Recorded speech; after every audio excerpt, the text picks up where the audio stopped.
Hi everybody, and welcome to Story Group. Today we are reading Apples, Apples Everywhere. We call this the front cover page of our story. This is what we call the title of our story, Apples, Apples Everywhere. Down here is the author of the story. The author is someone who wrote the book. The author is Robin Kuntz. Let's get started.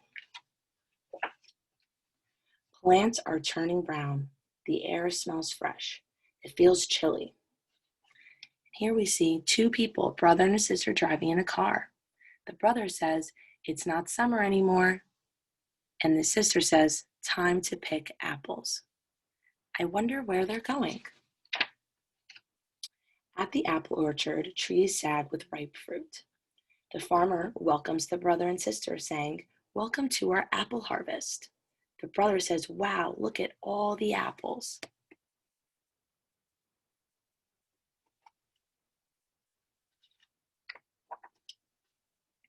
Apples come in shades of red, yellow, or green. Apples can be as small as a cherry. They can be as big as a grapefruit.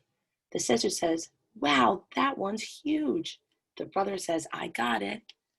Here we see a big red apple.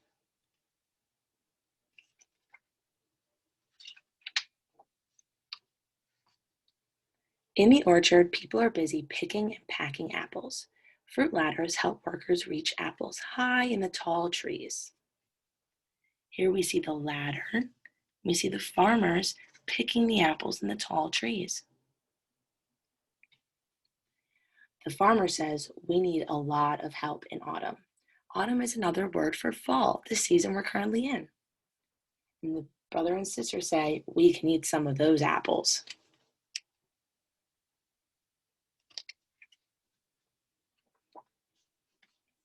Workers put the apples in boxes. It's best to store apples in a cool place. The farmer bringing the apples inside say, "Don't drop that apple." An apple rots quickly if it's bruised. You see the sister balancing the apple on her head, hoping to not drop it and bruise the apple. Apple worms live inside some apples. Apple worms are really moth caterpillars. The caterpillars eat the seeds and fruit. Later, they squirm their way out. Here you see some worms getting into the seeds of the apples. The farmer says, "What's worse than finding a worm in your apple?" The brother says, "Finding half a worm." The sister and I agree, yuck. Do it with her tongue out, saying yuck. Some apples taste tart. Tart is another word for sour, the opposite of sweet. People like to use them for baking pies. The sister says, "I like the sour ones." And the brother says, "Pucker up. You can pucker up with your lips like this."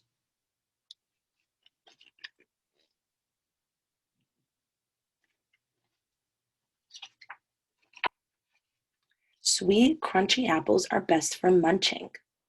Apples can be used for games too. We can bob for apples because they float. Here we see the brother and sister. Let's say, "Let's bob for apples."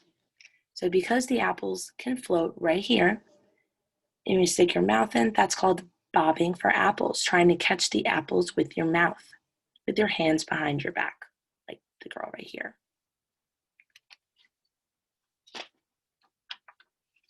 Cider is made from apples. First, the fruit is crushed. Then the apple juice pours into a bucket. The brother says, "What's that sweet smell?" And the sister goes, "Apple cider." So you see here the apples from the basket are being poured into this little bucket. Then they get squished and crushed to form into juice. It's a nice sweet smell. If you're at home, you can practice trying to smell for apple cider. People have harvested apples for thousands of years. It's fun to celebrate the apple harvest with others. And here you see the apple pie they made, them drinking apple cider. You can even cover apples with like peanut butter or caramel. The end. And this is what I like to call the back of our story. So today we read Apples, Apples Everywhere. This is what we call the title of our story. Today, we talked about going to an apple orchard. We talked about picking apples from a tree. We found out that apples are stored inside in a cool place. We even found out that you can cut apples to make apple pie or to drink apple cider. Thank you everyone so much for joining. See you later.